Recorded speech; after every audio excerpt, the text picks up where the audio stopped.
요즘 브런치라고 하는 그 제목 속에 소소한 일들을 기록하는 기록들을 남겨놓고 있는 게 유행인 것 같습니다. 그 브런치라고 하는 형태의 글들을 쓰다가 작가로 전향하는 분들도 꽤 많아요. 그것에 참 아름답고 솔직한 이야기들이 많아서 한 번씩 받아보곤 합니다. 그중에 이런 글을 보았습니다. 제 나이 올해 40입니다. 그리고 오늘 생일이고요. 태어나서 단 한 번도 누가 끓여준 생일 미역국 먹어본 적이 없어요. 엄마는 무딘 성격에 늘 바쁘셨고 남편도 무딘 성격에 늘 바쁘고 뭐 그렇고요. 아이들 둘은 아직 어려요. 초등학생입니다. 미역국을 사실 저는 별로 좋아하지 않아요. 미끌거리는 게 싫어서 평소에도 잘 먹지를 않아요. 그런데 생일날 미역국은 좀 특별한 의미니 먹고 싶더라고요. 특히 나 아닌 남이 끓여준 미역국을요. 지난 주말에 우리 큰아이가 마트에 가서 즉석 미역국을 샀어요. 엄마 생일 선물이래요. 당일 아침 바쁘니까 전날 저녁에 같이 끓이자 해놓고 자기가 피곤해서인지 먼저 잠들어 버렸네요. 남편은 저보다 5분 더 빨리 출근했고요. 생일에 대한 언급이 전혀 없었네요.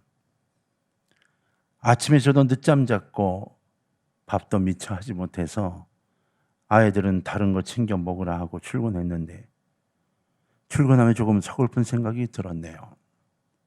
아, 오늘도 역시 이렇게 지내는구나. 내 생일은 아무에게도 축복받지 못하고 축하받지도 못하는 날이야. 그리고 사무실에 일하다가 일기를 써보기로 했습니다. 제목, 행복한 내 생일. 건강하게 낳아주신 엄마 감사해요. 삼복더위에 저 낳느라 얼마나 고생이 많으셨어요. 늘 못 받은 사랑 원망만 해서 미안해요. 엄마 마음 헤아리지 못해 죄송합니다. 엄마가 저를 낳아주셔서 저 두 아이 낳아 키우는 행복 주셔서 감사합니다. 시원한 커피 사 먹을 여유가 있음이 감사하고 돈 벌 수 있는 직장이 있어 감사합니다. 아이들 필요를 채워줄 수 있는 능력이 있어 감사하고 겨울이면 따뜻하고 여름이면 시원하게 지낼 수 있는 집이 있어 감사합니다. 아이들과 식당에서 생일 기념으로 평소에 자주 먹지 못하는 특별한 음식도 먹고 사진도 찍었습니다. 소중한 추억 쌓을 수 있어 감사합니다.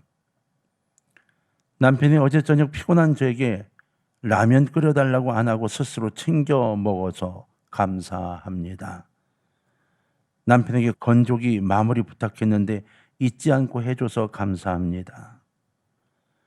남편에게 안방 화장실 청소 부탁했는데 아침 바쁜 시간에도 잊지 않고 해줘서 감사합니다.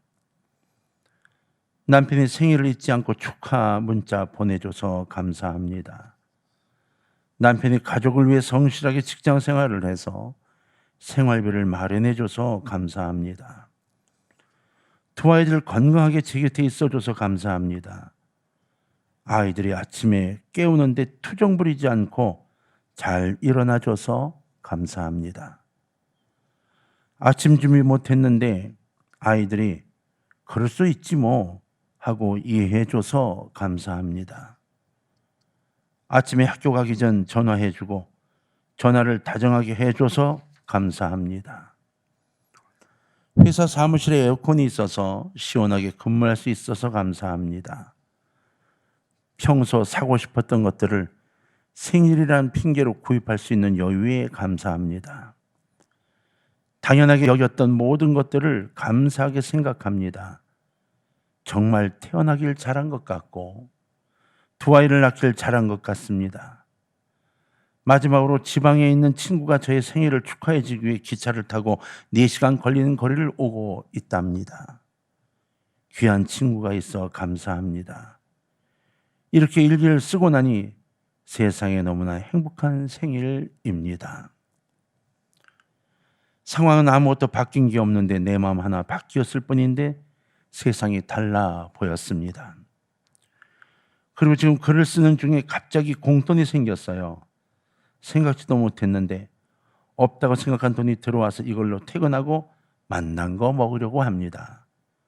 공짜 커피도 누가 주셨어요. 오늘 왜 이럴까요? 하하하. 이렇게 적어놨습니다.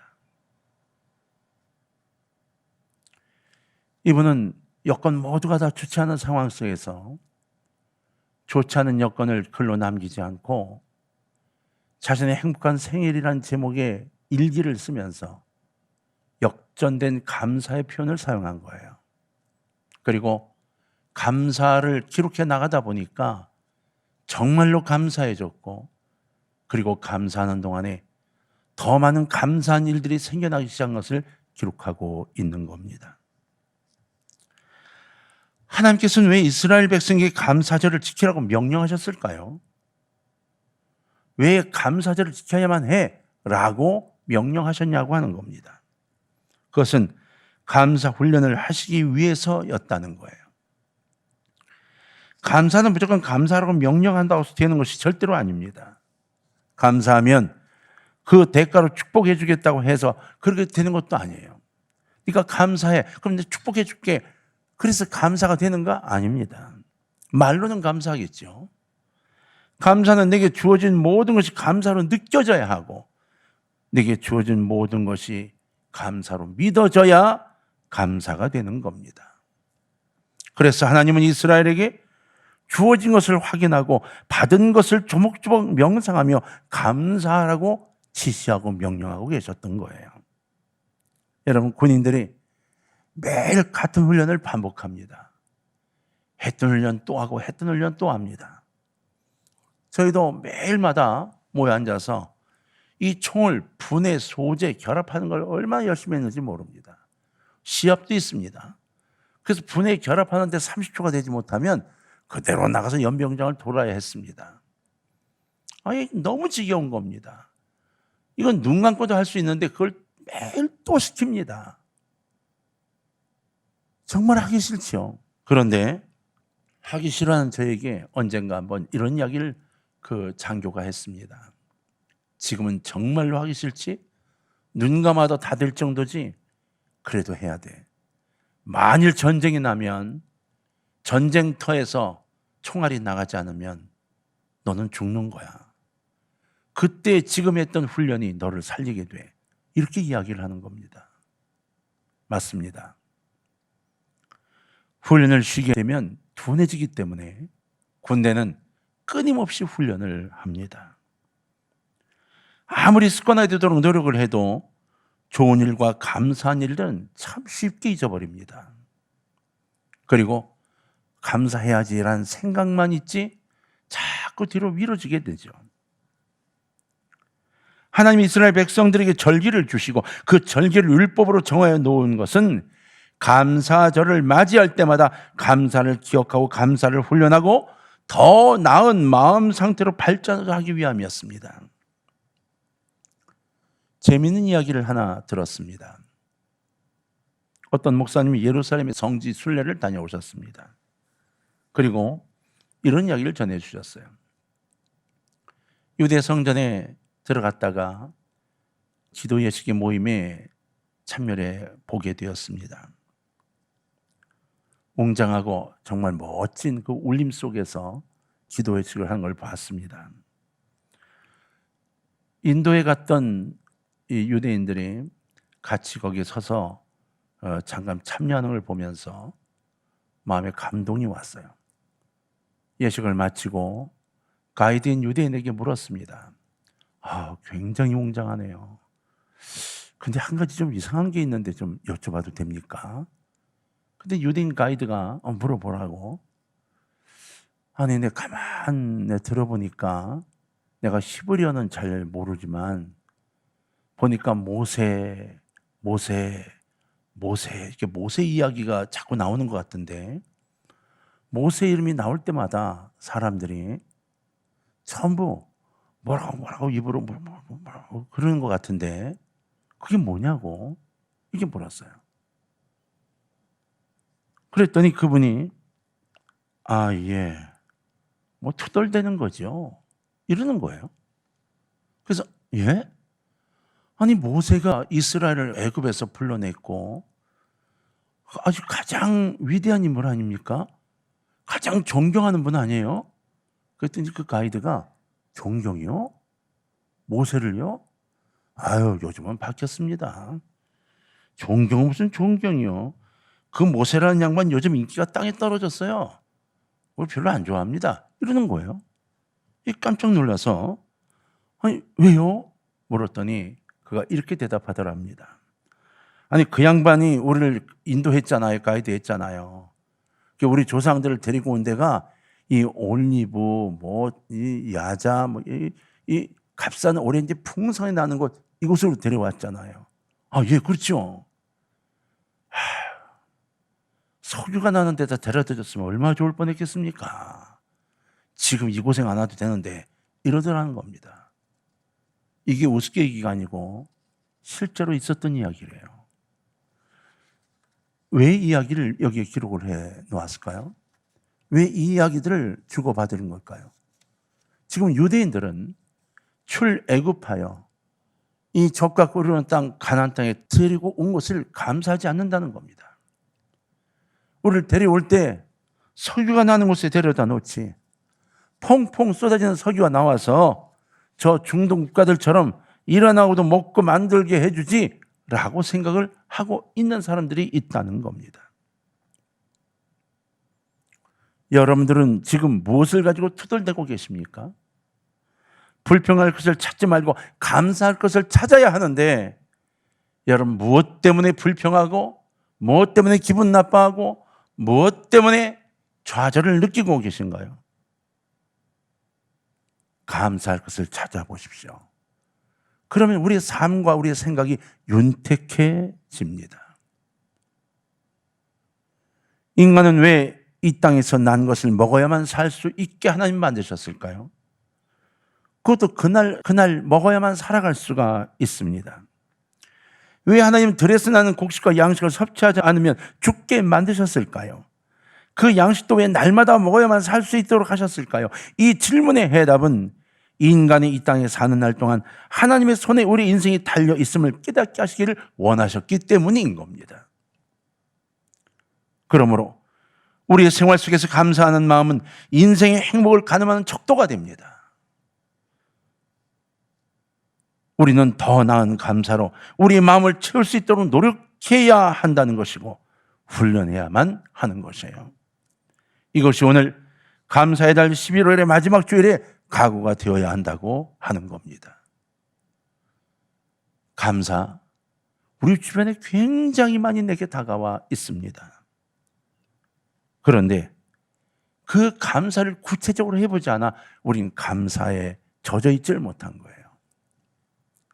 감사하는 마음을 가지려면 감사한 것을 구체적으로 고백해야 합니다. 사람이 자기 주위만 살피면 옹졸해지고 발전이 없습니다. 인간의 안목이 넓어지려면 이곳저곳을 다 둘러보아야 합니다. 많은 것을 보고 배워야 합니다. 이에 더하여 말씀대로 하늘을 볼 수 있는 눈을 가진다면 이는 엄청난 안목을 갖게 되는 겁니다. 하늘을 바라보고 하나님의 은혜와 사랑을 감사하고 하나님의 사랑으로 모든 것을 받아들일 수 있다면 그 사람은 큰 행복감과 하나님의 숨겨놓은 기쁨을 발견하는 즐거움을 갖고 즐길 수 있을 겁니다. 주변에 과실나무를 보십시오. 과실나무 속에 비밀이 숨어 있지 않습니까? 그것을 어떻게 그 맛이 각각 다른 과실들이 맺힐 수 있을까요? 1년밖에 자라지 못하는 곡식을 보십시오. 얼마나 풍성해서 우리에게 나누어주고 있습니까? 60배, 100배로 늘어나지 않습니까? 그 속에 비밀이 있는 겁니다. 모든 생명 속에는 놀라운 하나님의 비밀이 숨겨져 있습니다. 이것을 느끼면서 하나님의 은혜를 감사한다면 그 사람은 숨겨져 있던 하나님의 놀라운 은혜를 체험할 수 있을 것입니다. 바닷바람을 쏘이며 감동과 감사를 할 수 있는 사람, 나무 한 포기와 꽃 한 포기를 보면서 감사할 수 있는 사람, 바로 그 사람이 되어져야 한다고 하는 겁니다. 하나님이 이스라엘 백성에게 왜 영적 축복에 대해서 감사하라고 했을까요? 인간이 하나님을 생각한다는 것은 하나님을 만난다는 뜻이잖아요. 이것은 자연히 영적 세계와 연결을 맺는다는 의미를 갖습니다. 인간이 보이는 세계만을 고집하고 산다면 그 정도의 인생밖에 살지 못하는 겁니다. 그러나 당장 눈앞에 보이지도 않아도 느껴지는 공기의 신선함, 햇빛 속의 놀라운 섭리를 느끼고 이해하는 사람들은 하나님이 만드신 자연세계의 은혜를 이해하고 있는 사람들입니다. 거기에서 더 나아가 인간의 신비함을 깨닫고 하나님과 함께하는 영적 세계를 아는 사람은 그 세계에서 주어지는 놀라운 축복이 있음을 깨닫게 된다는 거예요. 그러므로 동강의 가족 여러분, 제발 내 앞에 놓인 물질의 시각에서 하나님을 바라보는 시각으로 바꿔줄 수 있기를 주의 이름으로 부탁을 드립니다. 이 세상을 살면서 물질 세계 속에서의 만족을 구하는 사람은 거기에서 나온 축복만을 위해 한평생 몸부림치고 삽니다. 그러나 하나님은 이스라엘 백성에게 영적 세계의 축복을 깨닫도록 훈련시키셨습니다. 그 이유는 영적 세계에서의 축복이 풍성하면 정신세계의 만족이 풍성하여지고 그 다음엔 삶의 축복이 넘치도록 하는 하나님의 법칙을 경험하게 하시기 위해서였습니다. 하나님은 오늘도 우리와 함께하기를 원하고 계십니다. 제가 상담을 요청했던 한 집사님이 계셨습니다. 아이들을 양육하고 키워서 이제 시집갈 나이가 거의 돼갔습니다. 대학을 갈 때 정말 애를 써서 타지에 있는 대학으로 입학을 했습니다. 고등학교 마치고 타지에 있는 대학으로 가니까 이제 아이를 보기가 점점 힘들어졌죠. 그러면 직장도 타지에서, 그리고 시집을 가게 될 때에도 타지로 가 살게 됐습니다. 시집을 보낼 때가 되니까 걱정이 됐습니다. 옛날에 그렇게 열심히 다니던 교회를 나가지 않는 걸 알게 됐습니다. 이 딸을 불러다가 집에 왔는 길에 간절하게 이야기를 했습니다. 신앙에 대해서 이야기하고 미래에 대해 이야기를 했습니다. 네가 정말 시집가서 살 때 하나님을 꼭 붙잡고 살아야 된다고 신신당부를 했습니다. 그리고 보냈습니다. 그날 밤에 장문의 이메일이 딸에게서 왔습니다. 그 이메일을 제게 그대로 보내줬어요.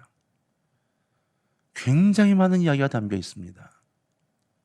근데 그걸 요약하면 딱 한마디입니다. 엄마가 내게 보여준 모습 속에 예수님을 믿는 모습을 보여준 적이 한 번도 없는 걸 아세요? 이거였습니다. 엄마는 평생 나를 데리고 있으면서 고등학교 때까지 돈밖에 몰랐습니다. 내가 교회 주일 나가거나 봉사를 갈 때도 엄마는 밥 먹고 가라고, 설거지하기 귀찮다고, 교회 늦어도 좋으니까 먹고 치우고 가라고 이야기했지 다녀와라고 이야기한 적이 언제 있어요? 이렇게 문장이 시작이 됩니다. 이제 와서 내게 하나님을 만나라고요?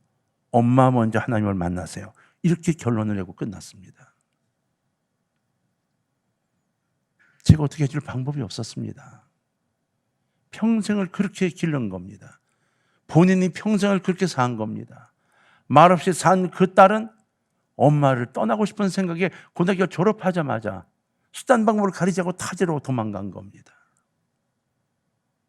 제가 그 딸에게 이메일 주소를 받아서 짧은 글을 남겼습니다.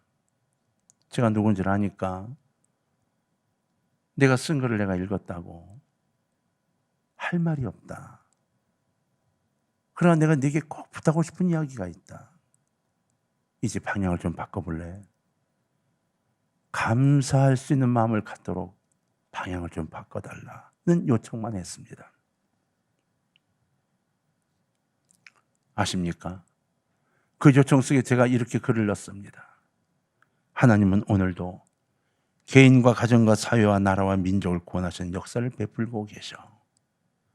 바로 너를 위한 역사도 이루고 계셔. 이렇게 썼습니다. 오늘 저는 결론을 내면서 이렇게 그 문장을 그대로 집어넣습니다. 하나님은 오늘도 개인과 가정과 사회와 나라와 민족을 구원하신 역사를 베푸시고 계십니다. 그 역사심을 믿음으로 받아 자기 것으로 삼는 사람은 그 은혜를 체험할 수 있습니다. 그 도우심을 깨닫는 가정은 행복함을 느낄 수 있습니다. 이것이 성경의 역사입니다. 이 세상의 역사입니다. 믿음으로 산 사람들이 살아있는 바로 간증입니다.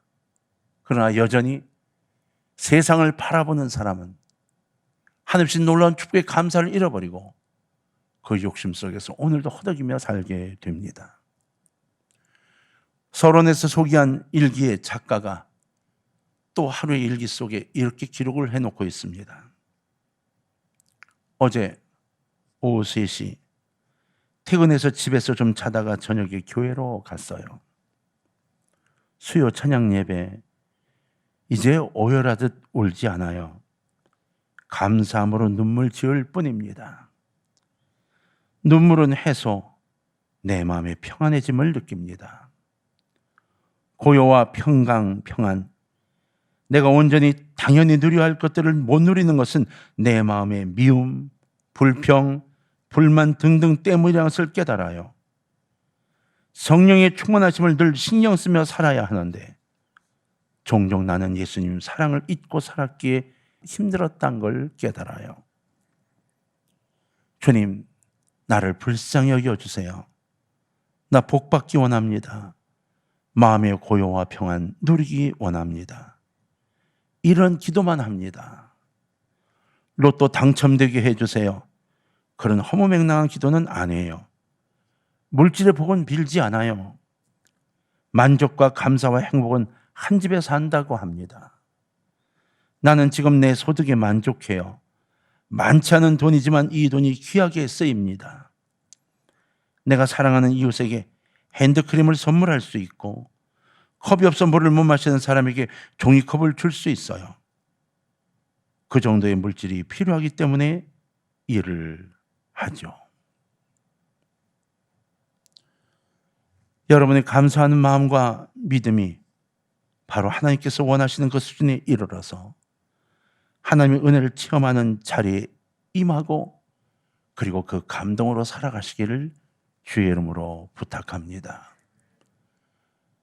여러분의 마음속에 제발 하나님 원하시는 그 자리에 가서 주님 바라보며 주님 감사해요란 고백으로 눈물을 흘릴 수 있는 우리 모두가 되어졌으면 좋겠습니다. 여건을 가만 살펴보면 감사한 일로 가득한데 우리는 무엇인가 불평, 불만 때문에 그 감사한 일을 다 내려놓고 툴툴거리며 살고 더 충만히 받을 수 있는 것을 포기하며 삽니다. 여러분 마음속에 감사가 넘쳐서 더 넓은 세계를 보고 미소 짓는 우리가 모두가 되었으면 좋겠습니다.